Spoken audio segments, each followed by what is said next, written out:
Bore da iawn I chi gyd a chroeso cynnes i'r gwasanaeth. Mae'n hyfryd I gael eich cwmni chi eto'r wythnos hon. Bydd yr oedfa hon heddi yng ngofal Mr Alun Charles, ysgrifennydd Capel y Priordy. Diolch I Alun o flan llaw am baratoi'r oedfa ar ein cyfer ni, a diolch hefyd I Elin am ddarllen. A diolch I chi am eich cwmni, boed bendith ar ein haddoliad.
Ond wrth I chwi sy'n gwrando, rwy'n dweud, carwch eich gelynion, gwnewch ddaioni i'r rhai sy'n eich casau, bendithiwch y rhai sy'n eich melltithio, gweddiwch dros y rhai sy'n eich camdrin. Pan fydd rhywun yn dydaro di ar dy foch, cynigia'r llall iddo hefyd. Pan fydd un yn cymryd dy fantell, paid ei rwystro rhag cymryd y gras hefyd. Rhwy bawb sy'n gofyn gennyt, ac os bydd rhywun yn cymryd eiddo, paid â gofyn amdano nôl. Fel y dymunwch chi eraill wneud I chwi, gwnewch chwythau yr un fath iddynt hwy. Os ydych yn caru rhai sy'n eich caru chwi, pa ddiolch fydd I chwi? Y mae hyd yn oed y pechaduriaid yn caru rhai sy'n ein caru hwy. Ac os gwnewch ddaioni i'r rhai sy'n gwneud daioni chwi, pa ddiolch fydd I chwi? Y mae hyd yn oed y pechaduriaid yn gwneud cymaint â hynny. Os rhowch fenthyg i'r rhai yr ydych yn disgwyl derbyn ganddynt, pa ddiolch fydd I chwi? Y mae hyd yn oed pechaduriaid yn rhoi benthyg I bechaduriaid, dim ond iddy'n gael yr un faint yn ôl. Nage, carwch eich gelynion a gwnewch ddaioni a rhowch fenthyg heb ddisgwyl dim yn ôl. Bydd eich gwobr yn fawr a byddwch yn blant y goruchaf, oherwydd y mae ef yn garedig wrth yr aniolchgar a'r drygionus. Byddwch yn drigarog fel y mae eich tad yn drigarog.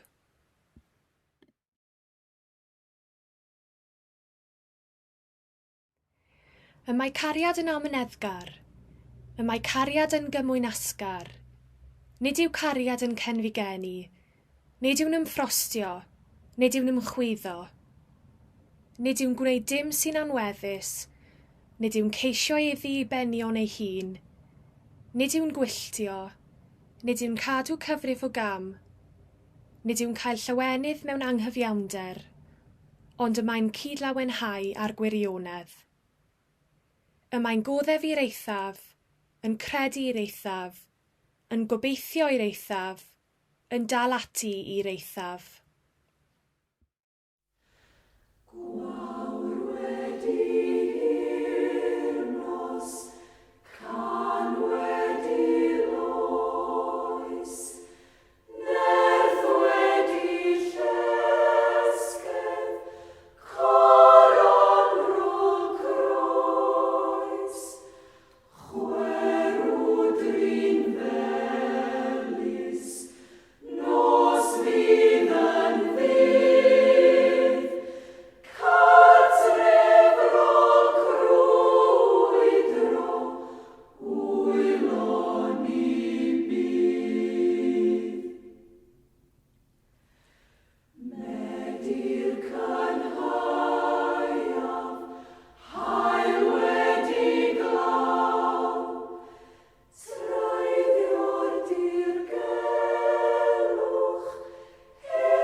Mae'r ymadrodd yr ail filltir yn rhan o'n iaith bob dydd ni. Ac wrth feddwl am bobl sy'n rhoi mwy o wasanaeth na disgwyl, rydyn ni'n dweud i bod yn barod i fynd yr ail filltir. Ac yn ystod y pandemig a'r cyfnodau clo, clywsom sawl adroddiad ar y cyfryngau torfol ac yn y wasg, a chyfeillion ymysg ei gilydd, yn rhoi clod i bobl yr ail filltir mewn sawl cylch o fywyd. Pobl ydy'r rhain sy'n cyflawni uwchben a thu hwnt i'r norm. Mi digon o enghreifftiau ohonyn nhw hefyd. Nid anghyffredin mi gweld penawdau fel hyn ar y we, a chibwyr bywyd Ceredigion yn mynd yr ail filltir yn ystod y cyfnod clo, a gofal yn mynd yr ail filltir yng Ngwynedd. Wel, yn y Beibl mae tarddiad yr ymadrodd pobl yr ail filltir. Yn y bregeth ar y mynydd, fe'i gwelir yn Efengyl Mathew, pennod 5, adnod 41. A dyma'r adnod, a phwy bynnag ath gymhello un filltir, dos gydag ef ddwy. Yn y Beibl Cymraeg Newydd, mae'r adnod yn defnyddio kilometr yn lle milltir, ac yn darllen fel hyn. Ac os bydd rhywun yn dy orfodi yw ddanfon am 1 kilometr, dos gydag ef ddwy. Wel, roedd hwn yn un o ddatganiadau mwyaf beiddgar Iesu. Ac mae troi at fersiwn Beibl.net yn help i ni werthfawrogi hynny'n llawn. A gyda llaw, mae kilometr wedi troi'n filltir unwaith eto yn Beibl.net. A dyma'r fersiwn i chi. Os ydy milwr Rhufeinig yn dy orfodi i gario i bac am 1 filltir, dos di ddwy. Rhufen oedd yn rheoli gwlad yr Addewid yng nghyfnod Iesu, gyda'r milwyr neu'r swyddogion Rhufeinig yn mwynhau hawliau a breintiau arbennig. Ac un o gamper Rhufeiniaid oedd datblygu rhwydwaith o ffyrdd yn cysylltu dinas Rhufen a gwahanol rannau o'r ymerodraeth Rhufeinig. Ar ochr y ffyrdd hyn, byddai'r Rhufeiniaid yn gosod cyfres o farcwyr gyda phellter cyfartal rhynddyn nhw. Pyst, milltir, carreg oedd y rhain. Mae olion rhai ohonyn nhw i'w gweld yma yng Nghymru o hyd. 1,000 o gamau, neu 1,520 o lathenni oedd yr hen filltir Rhufeinig. Ychydig yn fyrach na'n milltir ni. Ac yn ôl y ddeddf, roedd hawl gan filwr neu swyddog Rhufeinig i ofyn ac i orfodi iddew i gario i faich neu lwyth am 1,000 o gamau milltir Rhufeinig. Wedi hynny, gallai'r iddew fynd i ffordd i hunan. Wel, allwch chi ddychmygu ymateb yr iddew i eiriau Iesu? A phwy bynnag ath gymhello 1 milltir, dos gydag ef ddwy? Roedd yn casau'r peth gyda chasineb perffaith. Go brin y byddai llawer o ddatganiadau'n cynhyrfu cynulleidfa Iesu'n fwy na chlywed os ydy milwr Rhufeinig yn dorfodi gario i bac am 1 milltir, dos di ddwy. Roedd fel taran boch i'r rhai oedd yn byw dan fyddin o'r esgynnol y Rhufeiniaid. Bod hawl gan yr iddew i stopio ar ôl milltir, dysga Iesu y gallai ddewis mynd ymhellach a gwneud yn fwy na'r hyn oedd yn ofynol. Gallai fynd y filltir ychwanegol, neu fynd yr ail filltir. Wel, sefydlu egwyddor oedd Iesu, sef y dyle'r Cristion fod yn barod i wneud mwy na'r hyn sy'n rhesymol i'w ddisgwyl. Ond gadewch i ni oedi am funud bach, mae cymaint yn cael ei ddweud am fynd yr ail filltir, ond oes? Ac wrth reswm mae hynny'n beth da. Ond rhaid gochel rhag i ni anwybyddu pwysigrwydd y filltir gyntaf. Mae loncwyr yn dweud yn aml iawn pan maen nhw'n ymarfer mae'r filltir gyntaf ydy'r un fwyaf caled. Felly hefyd chwaraewyr rygbi a phêl-droed wedi toriad yr haf. Y sesiwn ymarfer cyntaf yw'r un anodd. Yr her fwyaf i fabolgampwyr ydy dechrau. Ac rydyn ni'n cofio'r hen ddihareb, deuparth gwaith i ddechrau, gwir pob gair. Mae'r filltir gyntaf yn cael ei hanwybyddu'n aml. Mewn gwirionedd, mae'n anodd dwy'n pregaeth i gof neu ddarllen erthigl am y filltir gyntaf, dim ond am yr ail. Mae'n bwysig i ni gofio bod ni'n ymarfer ar gyfer ras redeg neu ras ddyddiol yn bywyd. Nad ydy'r filltir ychwanegol yn golygu dim, ond i bai yn bod ni'n mynd y filltir gyntaf yn ffyddlon. Dyw'r ail filltir ddim yn gweithio heb yr un gyntaf. Yr hyn sy'n gwneud yr ail filltir yn bosib ydy i fyddhau i'r filltir gyntaf. Felly, mae'r filltir gyntaf yn allweddol. Ond, wedi dweud hynny, yr ail filltir ydy'r un wirthiol, yr un sy'n gwahanu unigolion arbennig oddi wrth eraill. Mae'n golygu mynd y tu hwnt i'r gofyn a gwneud mwy na'r hyn sy'n ddisgwyliedig. Rydyn ni'n dysgu drwy esiampl, ond ydyn ni. A gosododd Iesu'r esiampl o fynd yr ail filltir drwy fywyd ei hun. Dych chi'n cofio Iesu'n teithio drwy rhanbarth Samaria? Mae'r hanes yn Efengyl Ioan. Teithio drwy'r rhanbarth fydde'r filltir gyntaf, gan fod y rhan fwyaf o gydladwyr Iesu'n osgoi teithio drwy Samaria. Aeth Iesu'r ail filltir, nid yn unig wrth gerdded trwy Samaria, ond hefyd gynnal sgwrs gyda'r wraig oedd wrth ffynon Jacob yn tynnu dŵr. Roedd Iesu yn Iddew a hithau yn Samariad. Doedd yr rhan fwyaf o'r Iddewon ddim yn hoffi pobl o Samaria. Doedden nhw ddim hyd yn oed yn modlon siarad â nhw, ond nid felly Iesu. Pan ddaeth y disgyblion yn ôl, roedden nhw'n synnu o weld Iesu yn siarad â dynes a hithau'n Samariad.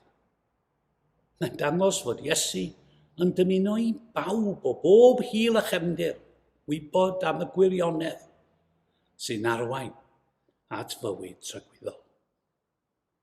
Ond arhoswch funud, aeth Iesu ymhellach na hyd yn oed yr ail filltir yndo.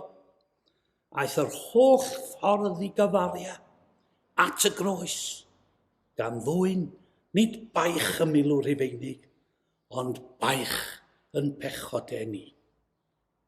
A chrefydd yr ail filltir ydy Cristionogaeth. Os ydyn ni'n Gristionogion, mae'n ofynnol i ni fyw yn yr ail filltir. Dyna ydy norm y grefydd Gristnogol. A beth mae hynny'n ei olygu? Wel, gadewch i ni gymryd enghreifftiau. Chi'n cofio geiriau Iesu yn Efengylau Mathew a Luc? A dyma geisio'i crynhoi. Carwch eich gelynion. Gwnewch ddaioni yr rhai sy'n eich casau. Bendithiwch yr rhai sy'n eich melltithio. Gweddiwch dros yr rhai sy'n eich camdrin. Wel, mae yna ddweud mawr yma, yn does? Gadewch i ni ystyried y geiriau hyn ychydig bach yn fwy manwl yn nhermau milltiroedd neu gilomedrau. Caru cymydog a bendithio'r rhai sy'n eich bendithio ydy'r filltir gyntaf. Wel, digon hawdd ydy caru pobl o gyffeli banian yni a charu cybell. Ond beth am yr ail filltir? Wel, caru gelyn a bendithio'r rhai sy'n eich melltithio di'r ail filltir. Y gamp ydy caru pobl sy'n anhebyg i ni, a'r sawl sy'n eleniaethus tuag atom. Yna chi beth anodd, cysau gelyn a'r sawl sy'n yn melltithio sy'n dod yn naturiol yn te. Mae angen help goriwch fydol arno ni i garu gelynion i fynd i'r ail filltir. Mae angen help Duw arno ni i wneud hynny. Dydyn ni ddim yn gallu caru'n gelynion heb gymorth Duw. Yn ôl y gyfraith Iddewig, roedd dial cam yn orfodaeth drwy ddeddf. Llygad am lygad, a dant am ddant oedd hi. Byddai Iddew yn magu casineb at Elin am ei oes, a pharhau'r casineb o fewn ei deulu tuag at disgynyddion y gelyn am genedlaethau.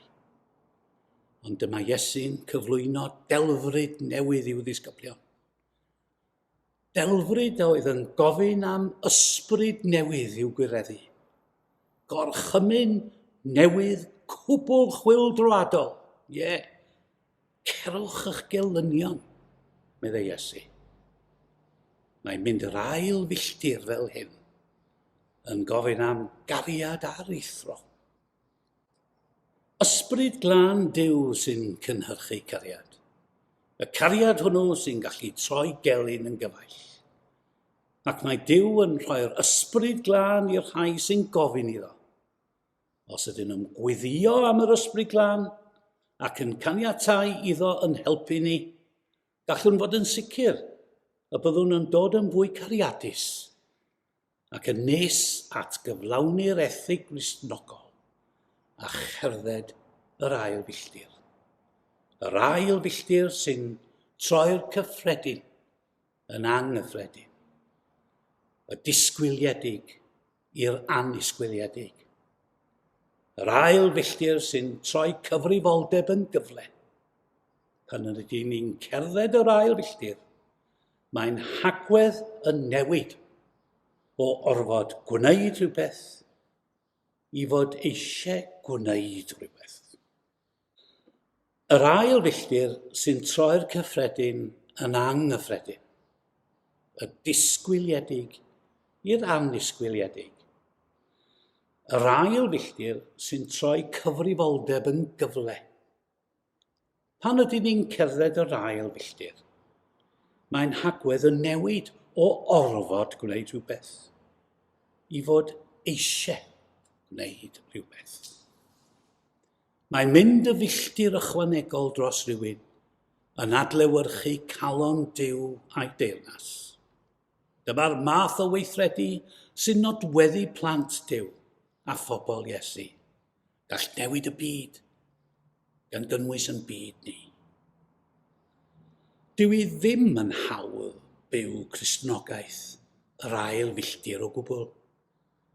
Ac yn sicr, mae'n gofyn i ni hoelio'n sylw'n llwyr ar Iesu, yr un sy'n gallu perffeithio'n ffydd, a pheidio a cholli'n plwc a digaloni, ond yn hytrach ddyfal barhau yn ei gwmni. Gweddiwn ar ei Dduw i'n llanw a'i gariad, a'n helpu i ddod yn bobl yr ail filltir, gan ddechrau heddiw gyda'r filltir gyntaf.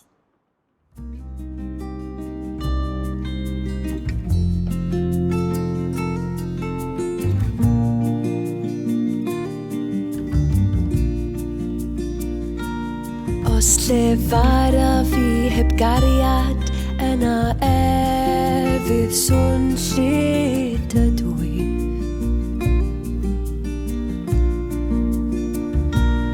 Ac gwybod yr holl ddirgelion a gwybodaeth, heb gariad dwy ddim.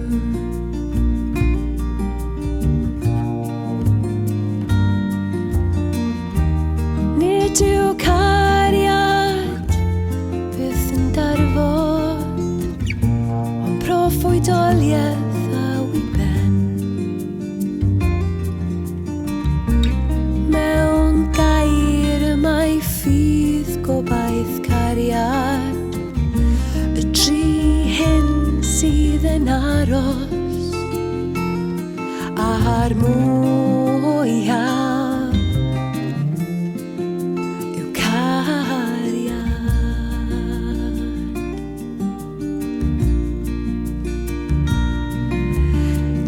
sy'n hir ymaros, y mae cariad yn gymwyn asgar. Nid yw'n ymchwyddo, nid yw'n ymffrostio, mae'n goddel yn credu, yn gobeithio, yn dal ati'r eiddo.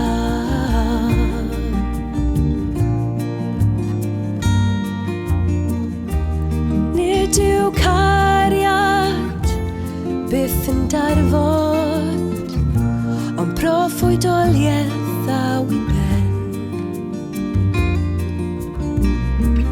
Mewn gair y mae ffydd gobaith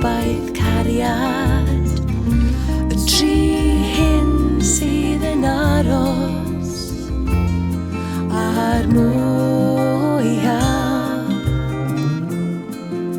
yw cariad.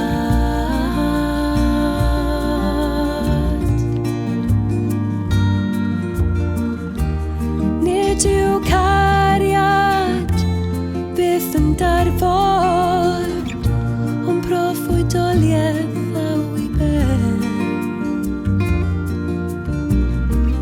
Mewn gair y mae ffydd gobaith cariad, y tri hyn sydd yn aros a'r mwyaf o'r rhain yw cariad.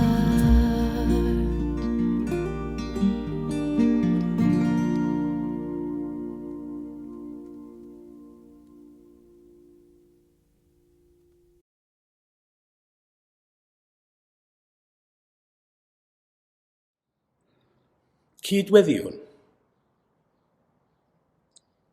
Derbyn yn diolch ein tad am y fraint o gael dy addoli a dysgu oddi wrthyt y bore yma. Diolchwn mae mewn cariad yr wyt ti wedi delio â ni erioed. Yn dy gariad y creais ddyn a'r dy lun a dy ddelw dy hun. Yn dy gariad y deithost yn agos iawn atom yn dy fab Iesu Grist. Bendithia ni yn ein hymwneud a'n cydddyn. Yn arbennig, cynorthwya ni i garu'r di-gyfaill, y gwrthodedig, a'r rhai nad yw'n hawdd i ni i hoffi. Disg ni o'ch i garu, fel y carodd Iesu, i dyfu mewn gras, mewn tosturi ac mewn brawdgarwch, ac i adlewyrchu'n wastad i gariad rhyfeddol a di-derfyn ef. Helpa ni i efelychu Iesu, i fynegu i gariad, ac i gerdded yn wastad yn ei lwybrau. Rhoi ni fwy o gariad a mwy o debygrwydd i ti i'n helpu i geisio cyflawni dy wyllus di fel gweithwyr diwyd ac fel cydweithwyr â thi. Dysg i ni mae gwell yw rhoi yn hytrach na derbyn. Mae gwell yw i ni anghofio'n hunain nag ymwthio i'r amlwg, a gwasanaethu na chael eraill i weini arno. A phan fyddi am yn defnyddio mewn gweddi ac mewn gwaith, helpa ni i roi yn hunain yn llwyr ac yn eiddgar i ti. Diolchwn yn arbennig y bore yma am bobl sy'n rhoi mwy o wasanaeth na'r disgwyl. Pobl sy'n barod i fynd yr ail filltir i helpu eraill ar daith bywyd. Pobl ar ei gore sydd wedi tanio gan dy gariad mawr di. Helpa ninne i ymuno â nhw mewn gweithred a gair. Clywen gweddi dros eraill ar bob adeg. Cadw ni rhag anghofio'r rhai sydd heb iechyd, neu heb gwmni, neu heb waith, a heb fodd i fyw. Gwna ni'n gyfryngau dy dosturi, lle bynnag mae angen ac eisiau, a dysg ni i arfer brawdgarwch. Yn enw Iesu Grist. Amen. A gadewch i ni gyd adrodd gweddi'r arglwydd. Ein tad, yr hwn wyt yn y nefoedd, sancteiddiau'r denw, deled y deyrnas, gwneled dy wllus, megis yn y nef, felly ar y ddeiar hefyd. Dyroi ni heddiw yn bara beunyddiol, a maddau ni yn dyledion, fel y myddeuwn ninnau i'n dyledwyr. ac nac arwen ni i brofedigaeth. Eithir gwared ni rhag drwg, gan eis eiddo ti yw'r deyrnas a'r nerth, a'r gogoniant, yn oes oesoedd. Amen.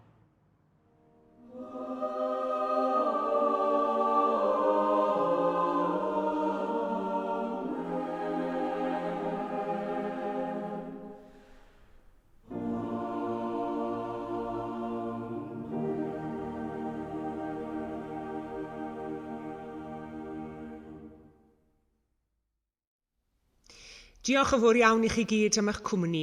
Tan y Sul nesaf, cadwch yn ddiogel ac yn iach, a gras ein harglwydd Iesu Grist a chariad Duw a chymdeithas yr ysbryd glân, a fyddo gyda ni oll.